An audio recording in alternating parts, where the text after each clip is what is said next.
이번 시간에는 북한 주민들의 실제 종교 활동에 대하여 살펴보겠습니다. 일반 북한 주민들이 종교를 접하게 되는 일반적 경로를 살펴보면 먼저 외국의 선교사들이 파송되어 종교를 알리고 이들을 통하여 종교를 접하게 되는 경우입니다. 한국의 기독교와 카톨릭은 1900년대 전후 스페인과 프랑스, 미국 등 서방 국가의 선교사들이 파견되어 적극적인 전교 활동으로 큰 성장을 이루었습니다. 그러나 북한은 선교사의 입국과 활동을 근본적으로 금지하고 있으며 북한 거주 외국인의 종교 활동도 당국이 설립한 평양의 교회와 성당에서만 제한적으로 허용하고 있습니다.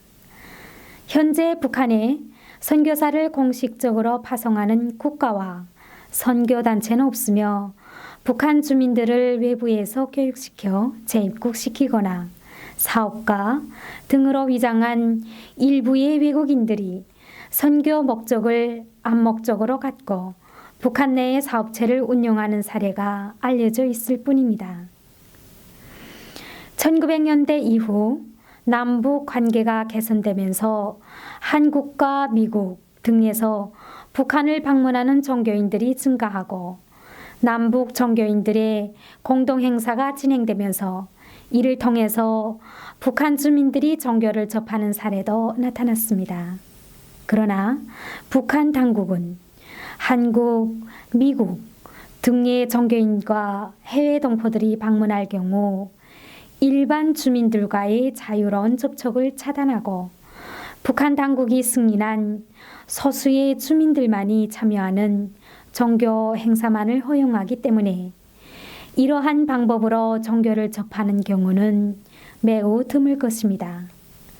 다음은 북한 내에서 종교 서적을 탐독하거나 외부에서 보내주는 라디오 종교 방송을 청취하면서 자생적으로 종교를 갖게 되는 경우입니다.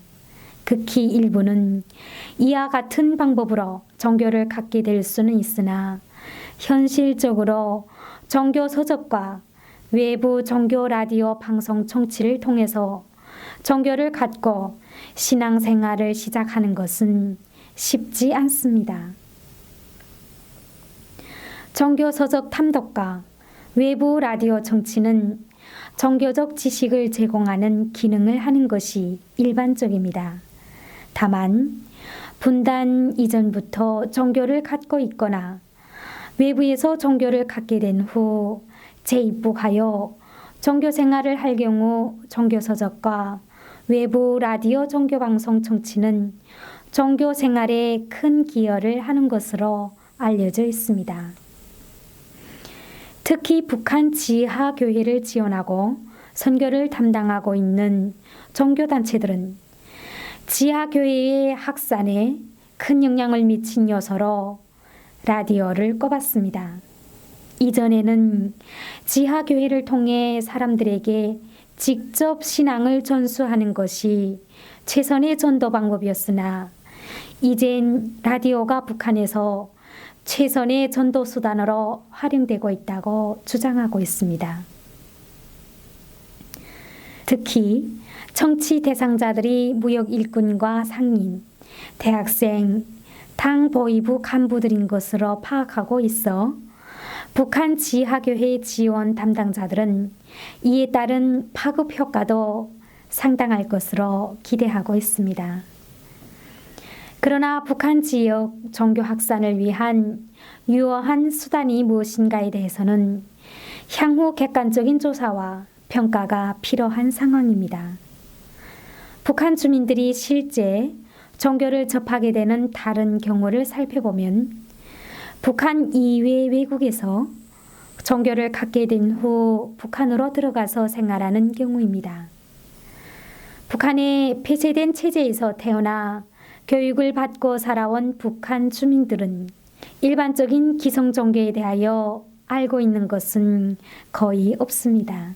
이들은 종교를 무식한 사람들이나 믿는 일종의 미신으로 간주하고 매우 부정적 인식을 갖는 경우가 많습니다.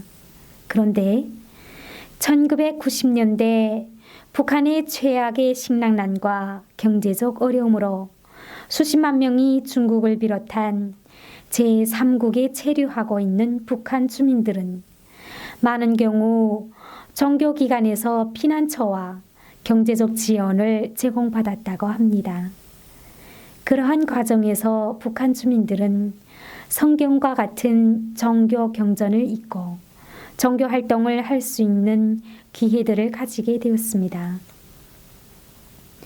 중국과 제3국에서 종교를 접하게 된 북한 주민들은 강제 송환을 당했던 자발적 재입국이든 북한으로 돌아가 자신의 종교 생활을 지속하거나 타인에게 종교를 전하는 역할을 담당하였습니다.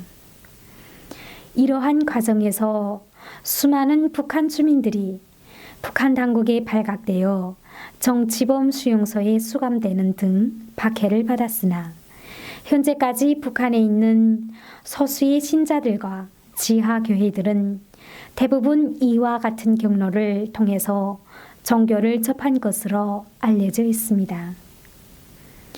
그럼 북한 주민들에게 하루빨리 종교의 자유가 찾아오길 바라면서 지금까지 자유북한 방송에 이어주었습니다. 감사합니다.